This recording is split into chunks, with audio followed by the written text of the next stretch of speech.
Olá, sejam muito bem-vindos. Estamos aqui ao vivo para mais um BR Político Comenta, a nossa live semanal, agora feita remotamente, sem Emanuel Bonfim, que está com muitas atribuições na Rádio Eldorado, então somos só eu e o Marcelo de Moraes. Boa tarde, Marcelo.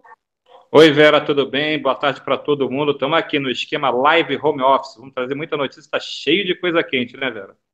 É isso mesmo. A semana foi marcada por desacertos, desencontros entre as orientações do governo federal e dos governos estaduais e prefeituras a respeito de como praticar as restrições de convívio social, restrições de circulação de pessoas e de trabalho presencial ou home office, fechamento ou não de comércios e escolas, tudo porque o presidente Jair Bolsonaro, que vinha até então endossando as determinações do Ministério da Saúde, fez uma guinada na sua orientação. Num pronunciamento em rede de rádio e TV na terça-feira, Bolsonaro instou o comércio a reabrir as portas e as escolas a voltarem às aulas. E no dia seguinte, na frente do Palácio da Alvorada, acusou alguns governadores de estarem promovendo aí ações exageradas para o que ele disse que seria uma gripezinha, um resfriadinho, e que isso traria consequências piores para desemprego e para a economia do que até mesmo a própria pandemia do novo coronavírus. Isso gerou uma reação dos governadores. A quarta-feira foi marcada por brigas entre eles, teve um bate-boca numa reunião entre João Dória Júnior, o governador de São Paulo, e o próprio Bolsonaro.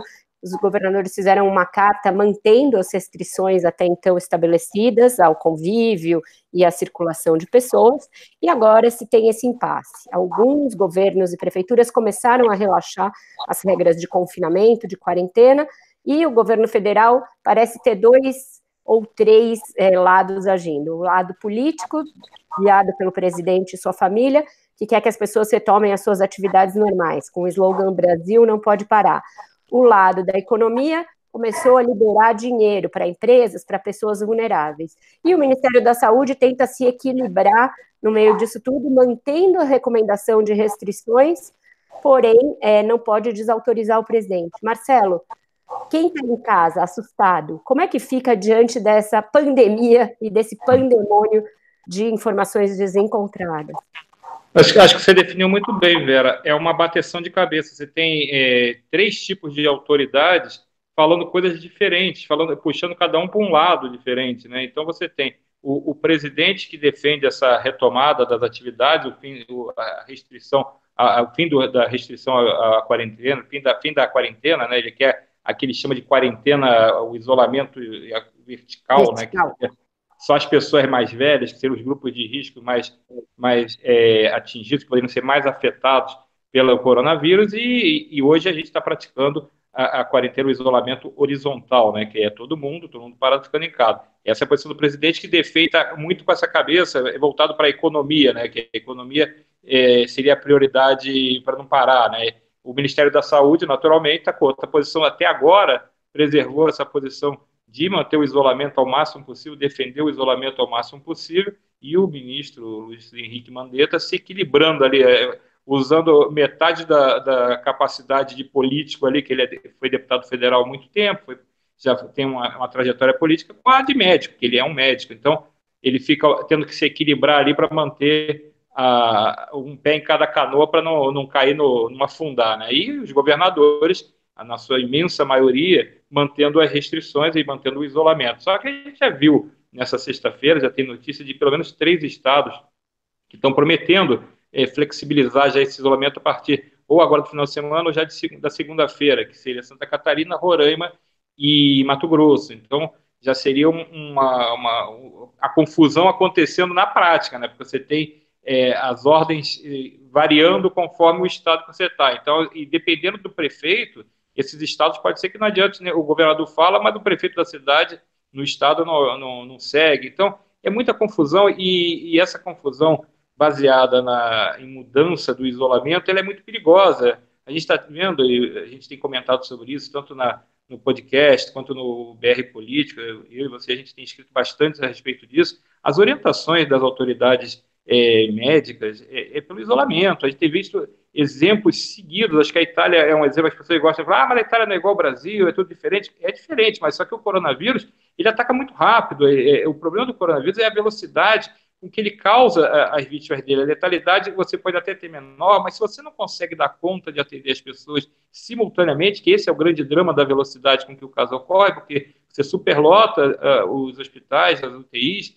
Então, se você não dá conta, a letalidade dele aumenta, simplesmente por falta de tratamento. Então, você quebrar agora esse isolamento, agora que a gente já conseguiu fazer uma semana inteira, 10 dias, quase 2 semanas em alguns lugares que já tinham começado um pouco antes a restrição, você tem uma chance maior de conter esse contágio, ou pelo menos retardar o avanço dele, você conseguir dar um fôlego para que os hospitais consigam fazer os atendimentos. Então, se você suspende isso no meio do caminho, a gente tem um risco muito grande de ver, em nome de uma retomada, que é uma retomada controvertida, eu não sei se realmente você consegue ter uma retomada com as pessoas ficando doentes, ou com o risco que as pessoas estão correndo, você priorizar uma retomada antes da hora e acabar aumentando as ocorrências de coronavírus. Só para lembrar, Vera, já tem 77 mortos no Brasil, isso dados da quinta-feira. Sexta-feira já muda, esses dados vão avançando. Ontem, que era quinta-feira, foi o pior dia em termos de ocorrência. Teve mais ocorrências em 24 horas, teve mais óbitos em 24 horas. Então, a gente não está ainda numa situação que dê para falar assim, vamos dar uma afrouxada nos controles, porque está melhorando. A gente ainda está, talvez, aí você pode até falar melhor pelo que você conversou com o pessoal, parece que a gente ainda não chegou nem no pico da doença, né? Exatamente isso, Marcelo. A gente provavelmente não está nem perto do pico da doença. O ministro Mandetta falou sobre isso na sua coletiva de ontem, ou de anteontem. Ele disse, nós ainda estamos subindo, nós vamos subir muito mais. A gente já tem aqui em São Paulo, que é o epicentro da pandemia no Brasil, por enquanto, uma situação que vai se agravando a cada dia. A gente já está com a construção de hospitais de campanha, então a gente andou relativamente rápido com as providências, mas para que elas sejam efetivas, a gente precisa que as pessoas restringam a sua circulação. O prefeito de Milão, que é uma cidade muito similar a São Paulo, por ser uma metrópole, por ser uma metrópole urbana, fez um meia-culpa. Ele disse que errou ao propor que Milão não podia parar, exatamente o mesmo slogan do governo federal. Ele fez uma entrevista dizendo que isso foi um grande erro e eles agora estão empilhando mortos. Depois de alguns dias de redução no número de mortos, a Itália voltou a ter um acréscimo nas últimas 24 horas, um acréscimo muito dramático no número de mortos. Então, é preciso que a gente pense, olhando lá para frente, que a gente ouça os infectologistas, os virologistas, os que têm experiência em pandemias como essa a gente não viveu na nossa época, mas que tem o estudo de como um vírus desse grau de contaminação se espalha rápido. Não dá para comparar com o vírus de uma gripe comum, porque a possibilidade de uma pessoa infectada transmitir para muito mais pessoas faz com que a curva exponencial do vírus seja muito maior que a de uma gripe comum, e é por isso que essas comparações, elas podem favorecer algumas narrativas políticas, mas elas são tecnicamente, cientificamente erradas. Além do mais, quando se diz, a Itália é um país muito mais velho que o nosso, o clima é diferente, isso é verdade, mas também é verdade que na Itália a gente não tem o déficit de saneamento básico, de saúde pública que a gente tem aqui, tem a região da Itália que foi a mais atingida, é justamente a mais rica, que é o norte da Itália. Então você tem uma região rica e colapsou completamente, sem pessoas tão pobres e tão desassistidas como a gente tem no Brasil. Então não dá para brincar com isso. Era importante que todas as autoridades estivessem no mesmo comitê de gestão dessa crise, autoridades econômicas, autoridades sanitárias, autoridades políticas, das 3 instâncias, dos 3 poderes, para que todos tomassem medidas coordenadas e não ficar tentando disputar protagonismo ou disputar narrativa. Isso não nos leva a lugar nenhum. A gente tem aí agora a possibilidade de que o governo federal lance uma campanha de publicidade dessa linha do Brasil não pode parar. Tem um vídeo circulando por aí nas redes sociais que tem o brasão ali da República, que tem o símbolo Pátria Amada Brasil e a logomarca da SECOM, instando ambulantes, empregados domésticos, operários, pedreiros a voltarem a trabalhar. a gente viu também umas carreatas por alguns lugares, Santa Catarina e tal, de pessoas da classe alta pedindo para que as atividades de comércio, etc., sejam retomadas. Essas pessoas, elas provavelmente vão continuar na casa delas, mas vão fazer aqueles menos favorecidos voltarem a trabalhar sob a ameaça de que percam o emprego. Então, aí a gente pode estar correndo um sério risco de que o sistema de saúde colapse. Nessa hora que colapsar, quem tem plano de saúde top não vai ter onde se internar, não vai ter UTI, não vai ter respirador para todo mundo. Então, precisa entender que ou todo mundo é solidário e uma solidariedade que passe por todas as classes, ou todo mundo vai sofrer também igual, porque vírus não conhece classe social. Não é isso? É isso, perfeito. O que as pessoas não entendem é que o barco é um só, está todo mundo no mesmo barco. Se você tiver um colapso do sistema de saúde, é isso que a gente está vendo na Itália. A Itália não está dando conta da quantidade de casos, que é o que a gente fala. O problema do coronavírus não é a letalidade dele, o problema dele é a velocidade de contaminação que ele tem. Então, você não dá conta de atender tanto paciente ao mesmo tempo e acaba morrendo gente que poderia ser salva, porque o caso não era tão grave. Mas como não conseguiu ser atendido direito, porque você tem a sobrecarga nos hospitais, você simplesmente deixa morrer gente que poderia escapar, porque o caso não era tão grave, mas vai ficando grave por causa disso. Essa sobrecarga é tão grande porque o coronavírus é muito rápido. Então, esse eu acho que é um drama que vai ter que ser estudado com muita calma, muito cuidado. E eu acho que essa puxada, cada um por uma direção, está atrapalhando isso. Pelo menos começaram a ter algumas aprovações, seja no Congresso, seja anúncio de medida no governo, estava demorando a ter coisas concretas para tentar que a gente entende que esse lado da economia é importante, você não pode deixar a economia quebrar, ninguém discorda disso. O que você não pode é priorizar a economia em detrimento da saúde. Só que você também tem que, claro, criar as alternativas para a economia, pelo menos se blindar um pouco em relação à dificuldade que vai passar agora. Está vivendo um caso, e não é só o Brasil, são todos os países do mundo, é um caso que não tem essa proporção, nunca teve essa proporção então os países estão conectados uns com os outros, você nunca teve uma epidemia tão forte quanto essa em termos de velocidade com que ela se propaga. Então o coronavírus é um desafio mundial. Pelo menos agora, você tem algumas providências sendo tomadas, e mesmo nessa providência sendo tomada, você vê essa disputa de protagonismo. Ontem, a Câmara dos Deputados aprovou aquele projeto que prevê o auxílio de R$ 600 e até 1.200, se for uma mãe de família, né, se tiver duas pessoas, pelo menos na família, de socorro durante 3 meses para os autônomos. Então, você começa a ter um dinheiro que vai pingar na conta de quem provavelmente vai ficar sem essa atividade por conta do isolamento. Só que aí você começa, o governo queria aprovar, a proposta do governo era de colocar R$ 200. Aí a oposição propôs, o PSOL propôs botar R$ 1.060.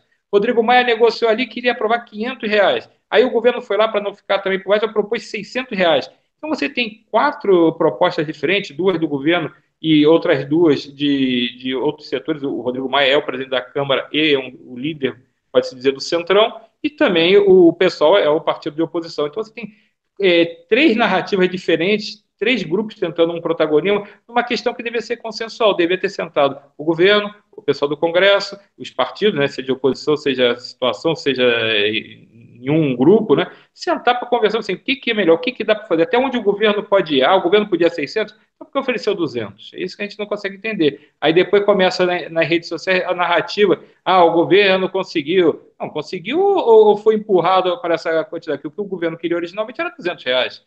Isso que foi colocado na mesa. E a oposição, claro, jogou lá para cima também. Está no papel dela colocar para cima, e que aí o governo também fala assim, até aí a gente não consegue ir. Mas como a discussão ela é toda politizada, como a discussão que deveria ser uma coisa, tendo a saúde pública como a prioridade única, ou pelo menos a economia pós-crise tinha que ser a prioridade, nesse caso, da discussão do que medidas pode se tomar para blindar a situação. Não, o que ficou na mesa foi muito mais uma disputa de narrativa, quem pode e quem não pode. Ou seja, pelo menos conseguiu se aprovar uma coisa prática, R$ 600, até R$ 1.200, se for, repetindo, se for a mãe de família, né, tiver mais gente, então você consegue ter um benefício concreto para os próximos 3 meses para essas pessoas que estão no trabalho informal, que você precisa cuidar. Esses são o pobre, ele é muito, e a pessoa com pouca renda ou que está sem receita, vai perder a receita, ele é muito vulnerável nesse momento, a pessoa está muito vulnerável, porque é como você disse no início,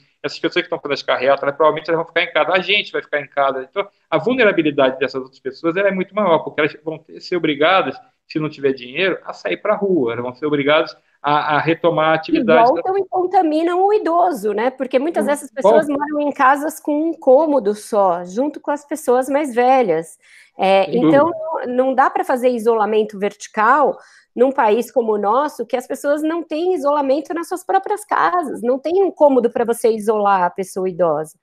Perfeito, é isso. Então, assim, não tem. E, de novo, a gente vai retomar a mesma coisa. Estamos no mesmo barco, está todo mundo no mesmo barco, é um barco só. Não adianta você achar que se você ficar na frente, o barco afunda e você escapa. Não escapa. O barco vai para o fundo e vai todo mundo junto. Então, essa ação está na hora de deixar a política de lado, e eu falo da política de lado, todos os grupos, seja oposição, seja os oportunistas, seja governador, seja presidente, seja aliados do presidente. Não dá para ter torcida nessa hora. Você tem que ter um esforço nacional. E esse é o desafio de você fazer o esforço nacional juntando as medidas de saúde, né, e as recomendadas pelos especialistas, e aí você pode até falar bem sobre isso. Velho. A gente às vezes fica achando que as pessoas estão ouvindo meio que o grito do empresário e não ouve o grito do pessoal da autoridade médica, que nesse caso é quem manja mais da história. Não adianta você, né?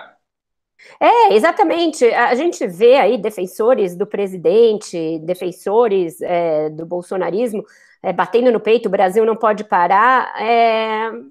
Como é que vai ser quando a coisa se espalhar e ela tende ainda a crescer? O próprio Mandetta falou que o nosso pico pode ser em maio. Então, ainda temos aí mais de um mês nessa situação. Quando seus parentes e familiares forem acometidos do coronavírus, os meus, os de todos nós, todo mundo está sujeito.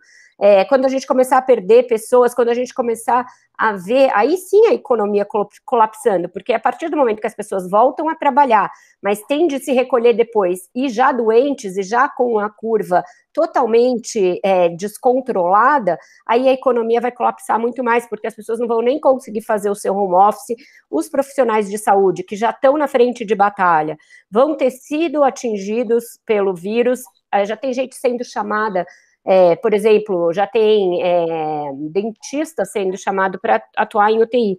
Teve um telespectador nosso aí que perguntou quantos leitos de UTI tem no Brasil. Segundo o Ministério da Saúde, nós temos 55.101 leitos de UTI. Acontece que desses, 78% já estão ocupados. Então, a gente precisa construir novos leitos, equipar esses leitos com respiradores, porque o respirador é a principal máquina para esse tipo de infecção do Covid, que atinge o pulmão de um jeito diferente da pneumonia tradicional, é como se empedrasse o pulmão, e é uma ação muito rápida nos pulmões, para isso precisa dos respiradores, a pessoa vai perdendo a capacidade respiratória muito rapidamente, e a gente também não tem esses equipamentos em número suficiente. Então, é por isso que é muito grave a situação, não dá para brincar com ela. Se alguém brincar com ela, pode ter um dividendo político agora. As pessoas ficarem animadas. Quem não quer sair de casa, gente? Eu estou aqui há 2 semanas dentro da minha casa, meu filho está sem aula, todo mundo quer voltar a ir para a rua, ir para o parque.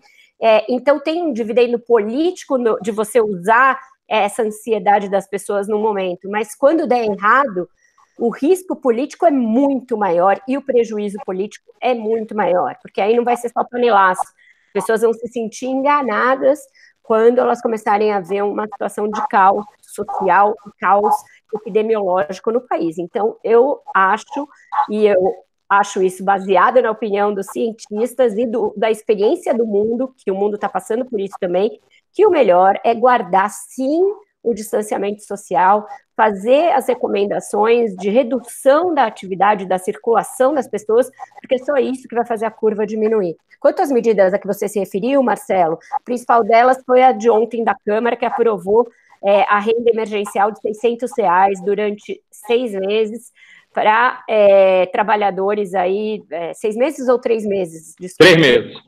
3 meses. Queria que fosse 6 meses, mas só passou 3 meses. Para trabalhadores que não têm renda suficiente e para quem não está recebendo nenhum outro benefício de assistência, nem seguro-desemprego, etc. O Senado deve votar só na semana que vem. Há pouco tempo falei nas redes sociais que o Senado já deveria votar isso hoje, e é óbvio que deveria.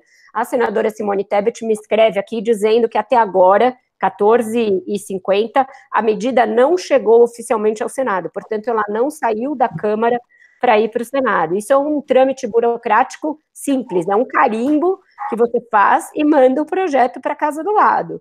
Não é possível que no meio de uma emergência como essa, as duas casas não consigam coordenar os seus esforços para fazer isso de uma maneira mais célere. A gente vai perder um fim de semana inteiro em que a medida já poderia estar em vigor para que o governo organizasse o repasse, que deverá ser feito por casas lotéricas, para chegar mais fácil nas pessoas, e aí, a partir da semana que vem, já ter o dinheiro chegando na ponta, porque isso é necessário para que as pessoas deem conta desse período em que elas não vão estar trabalhando.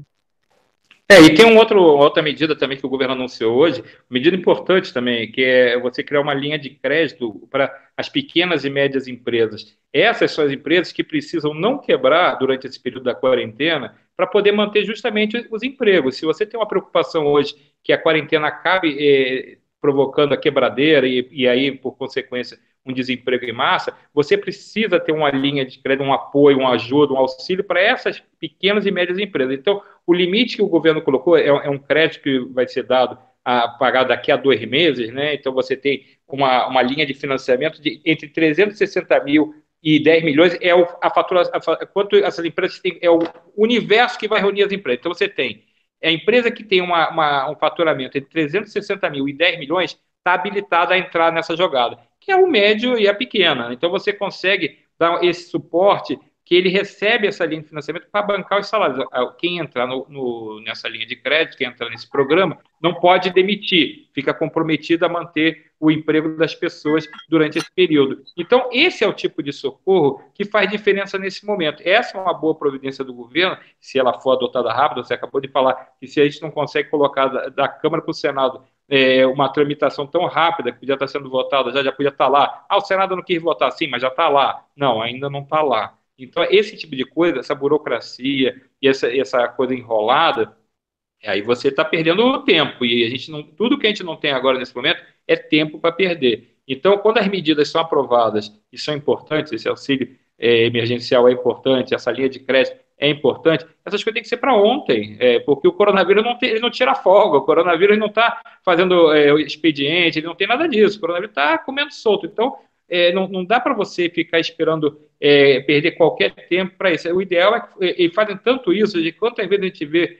às vezes, votar sem nenhum interstício, quebra-se todos os interstícios de votação da Câmara para o Senado, quando é uma matéria que interessa. Por que isso não quebrou o interstício em regime emergencial?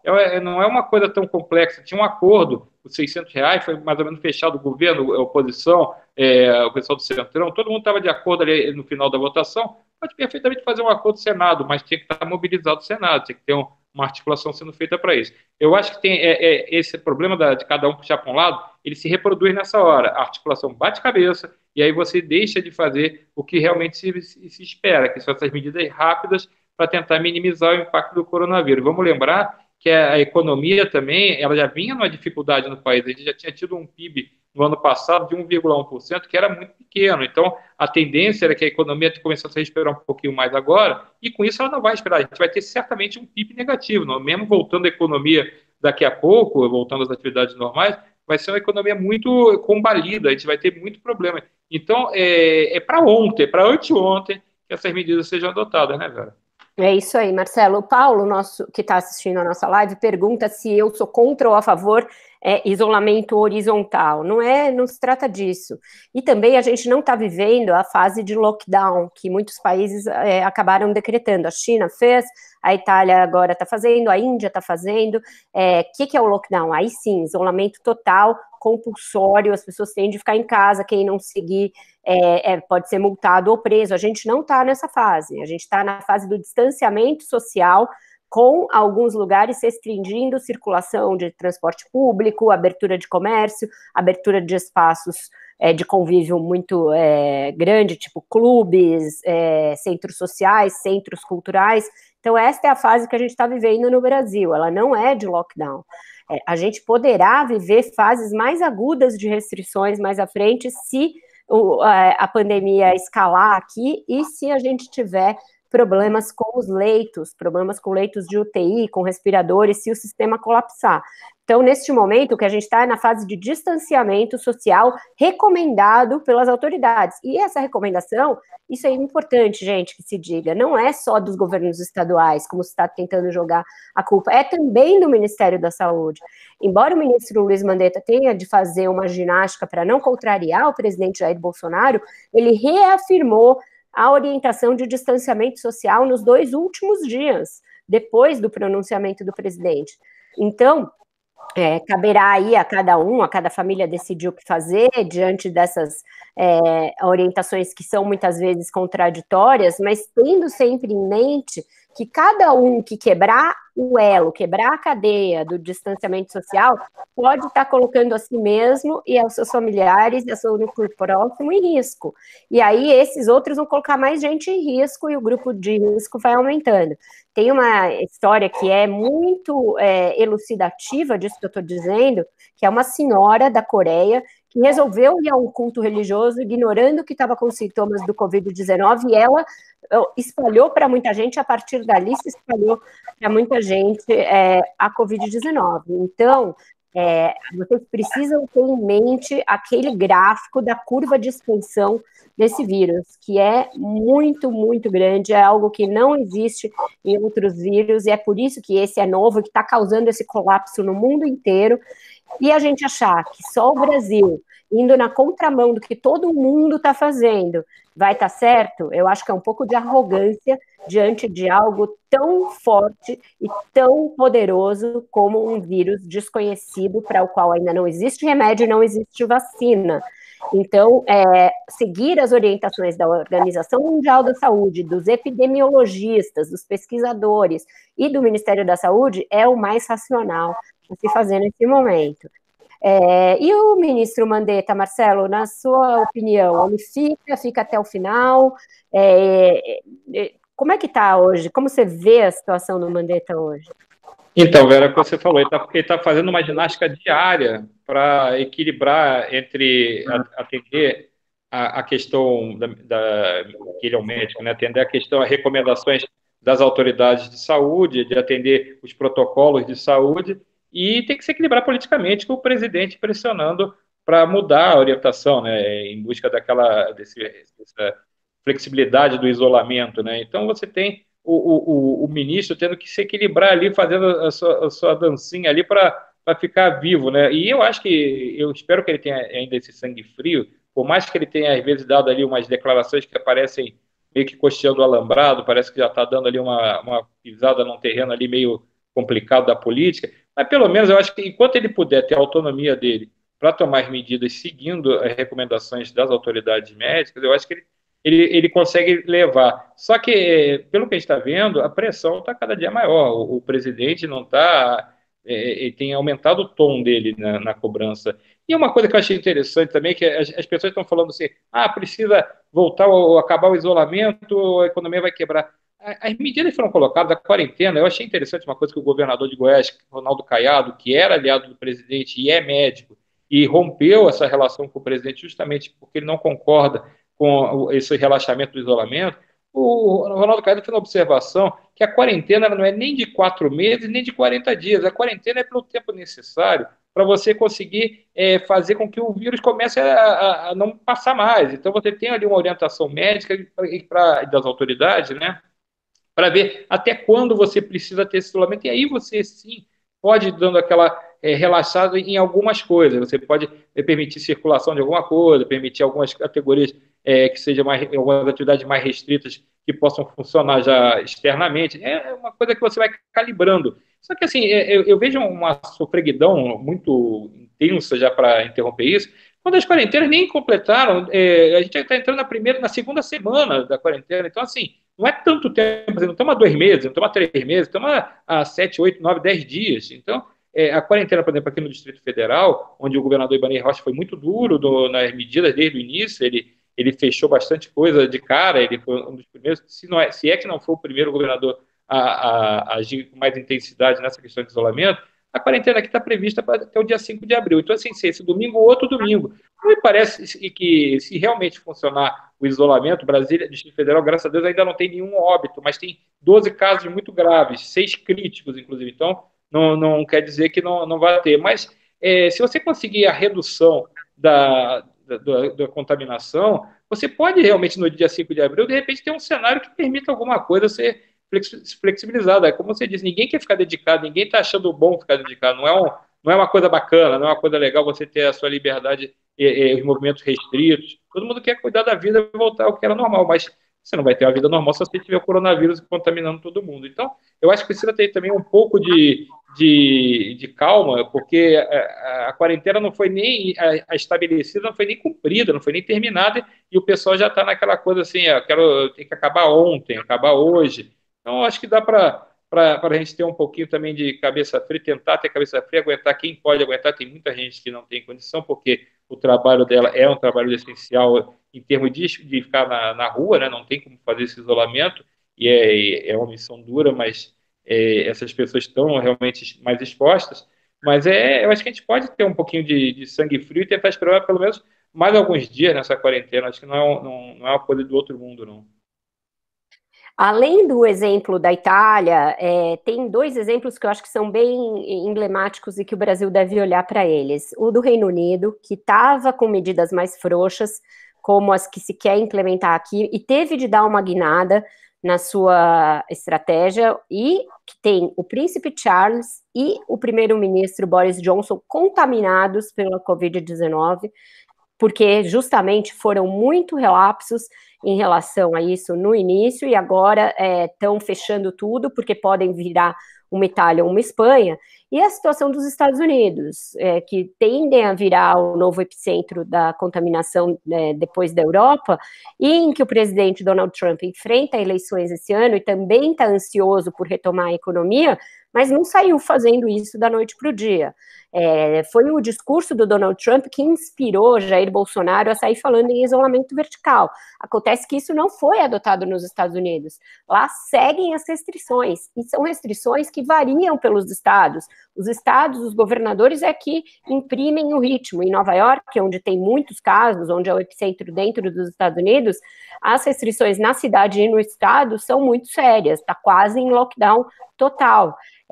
Então, é bom olhar para o resto do mundo e não achar que o Brasil vai reinventar o modo de lidar com uma pandemia, ainda mais tendo as suas mazelas de saúde e saneamento, que a gente sabe que tem, que não são de hoje, mas que são fatores que nos atrapalham numa crise como essa. Bom, e para a semana que vem, Marcelo, o que a gente pode esperar? Mais medidas, né? Essas medidas vão sendo anunciadas quase dia a dia, e também essas decisões sobre quem mais vai flexibilizar, quem vai manter, né? Eu acho que vai ser ainda uma semana de medição de pulso da crise, né? Eu acho que é perfeito, acho que a temperatura é essa, é quem vai segurar as medidas do isolamento, quem vai afrouxar o isolamento, quem vai segurar a restrição mais intensa. Acho que isso é uma coisa para a gente acompanhar desde o final de semana agora, a partir de amanhã. Acho que já tem gente que pode estar coçando a mão para afrouxar o isolamento. Então é importante a gente ver, porque isso tem reflexo imediato. Uma cidade que abra ali, abrande demais as regras, ela pode pagar um preço caro. Então a gente tem que ficar observando como é que vai ser a reação e como é que vai ser, se tem realmente retomada. Claro que tem cidades que ainda não chegou a nada, que você pode ter menos restrições, você pode controlar algum tipo de coisa. Isso a calibrada que as autoridades locais vão ter que dar, autoridades médicas locais principalmente. E eu acho que no Congresso você vai ter a conclusão dessa votação da ajuda emergencial, né, desse fundo emergencial que você está aprovando de R$ 600 até 1.200. Então, acho que isso vai ser concluído facilmente na segunda-feira, embora com atraso, já poderia estar valendo, e outras medidas desse tipo. Tem muita proposta, tem taxação de fortuna, tem empréstimo compulsório de empresas que têm faturamento muito grande, vai ter um festival de proposta agora mirabolante e propostas razoáveis, como essa do fundo emergencial, que realmente era importante. E tem a famosa MP do trabalho, aquela MP que saiu como 927, a não ser o número que está, porque ela foi reeditada. Mas ela é uma proposta que vai ser provavelmente analisada em breve. Então, essas medidas vão ser importantes a gente ver o que elas vão ser aproveitadas e o que vai ser retirado. A MP, essa 927 originalmente é aquela famosa que propunha a suspensão do pagamento do salário por 4 meses sem oferecer nada em troca, né? O empregador podia simplesmente suspender. Por conta dessa proposta polêmica, o próprio presidente Jair Bolsonaro suprimiu esse artigo, que ia ser reenviado de uma maneira que aparecessem claramente quais seriam os recursos. Mas eu acho que essa parte vai ser importante agora ver esses projetos e ver a reação em relação ao afrouxamento ou não do isolamento. E você acha que ainda vai ter mais briga dos governadores com o presidente, Vera? Certamente, eu acho que esse embate vai continuar, vem aí mais tensão política, por quê? Porque o presidente está se cercando principalmente dos filhos para o seu aconselhamento nesse momento, então radicalizou o discurso em busca desse amparo aí nas pessoas que estão mais ansiosas para romper a quarentena e em seus exércitos das redes sociais, mas isso não se reflete em aprovação geral da sociedade, Marcelo. A gente tem aí pesquisas que mostram o crescimento do desgaste do governo, e isso também explica porque ele está tão afobado para retomar a economia, como se retomar a economia do dia para a noite fosse reverter em popularidade e fosse o melhor caminho. Se a gente começar a ter um agravamento da pandemia depois da liberação, o custo em termos de popularidade vai ser o dobro, vai se alastrar tão rápido quanto a epidemia em si. Então, eu acho que o presidente deveria se aconselhar dos técnicos e dos militares, que também estão preocupados com esse estado de coisa, com essa ideia de dobrar a aposta em um confronto, porque isso também pode ter consequências para sua popularidade e até para a sustentação do governo depois que essa crise passar. Comprar brigas contra todos. Veja que o Supremo Tribunal Federal essa semana também teve de revogar uma medida provisória do governo. O ministro Alexandre de Moraes revogou a tentativa de cercear a lei de acesso à informação pública em meio ao surto.